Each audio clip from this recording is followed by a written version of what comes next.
Math students. Today we're going to talk about correlations. This is the first part of section 10.1. This will get into the notion of what correlation is, and linear correlation in particular.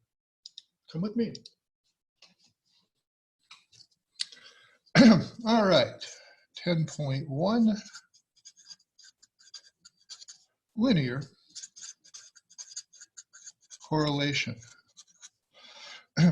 We like this term correlation when we have linked variables. A couple of examples will make this clear. For example, the number of speeding tickets has a lot to say about the amount you pay in car insurance. No? Yes. You look at your driving record, got a bad driving record, you're going to pay more. There's a lot of things like that. For example, education and annual income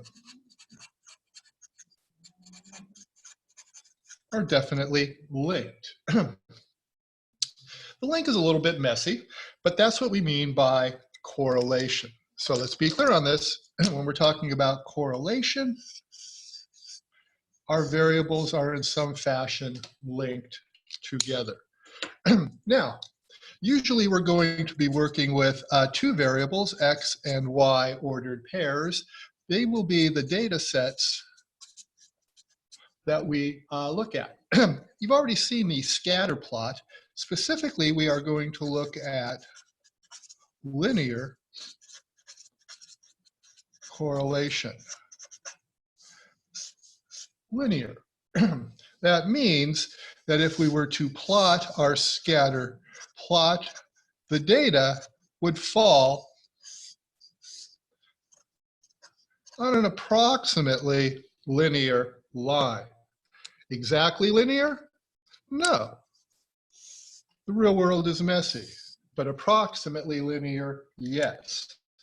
And what we want to do is we want to measure the strength of this correlation. You'll notice that the second graph has data points that are much closer to a straight line than the first graph.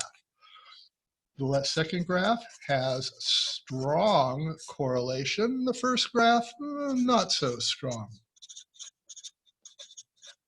Doesn't mean we can't use it, but it's not quite in the same league.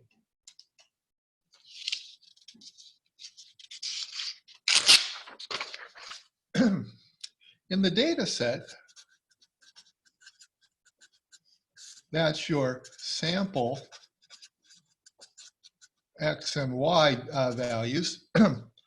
We use the variable r to measure strength of correlation.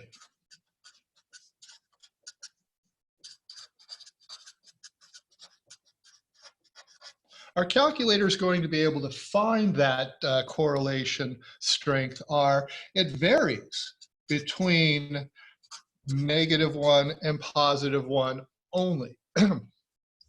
And there is a definite pattern that is had here. For example, equal to a -1, doubtful in the real world, and we were to plot our ordered pairs, they would look pretty much like your algebra homework where the ordered pairs would fall on a perfectly straight line. And you'll notice here that we have a slope m that is negative. It goes downhill from left to right. On the other hand, if r is somewhere in the middle, my scatter plot has no real discernible pattern. It really looks just like a bunch of dots thrown down. Finally, if r is equal to a +1, we have the same general sort of relationship as we have up above. This time, the ordered pairs would form a perfect line with a slope that is positive, going upwards from left to right.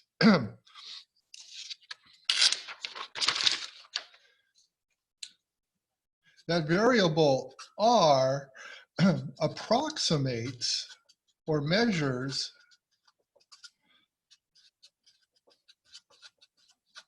the population correlation strength.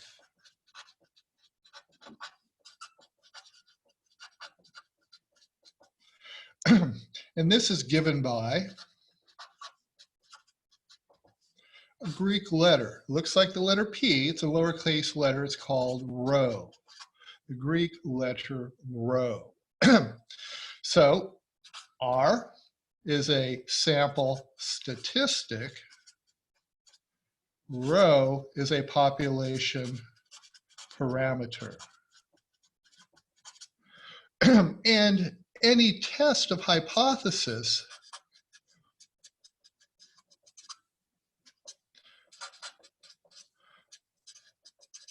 will test for no correlation. This is your null hypothesis, and some sort of correlation. That is the alternative. I'll have more to say about that in the next presentation. We'll go over the keystrokes. Your calculator is really super good at this stuff. Goodbye for now.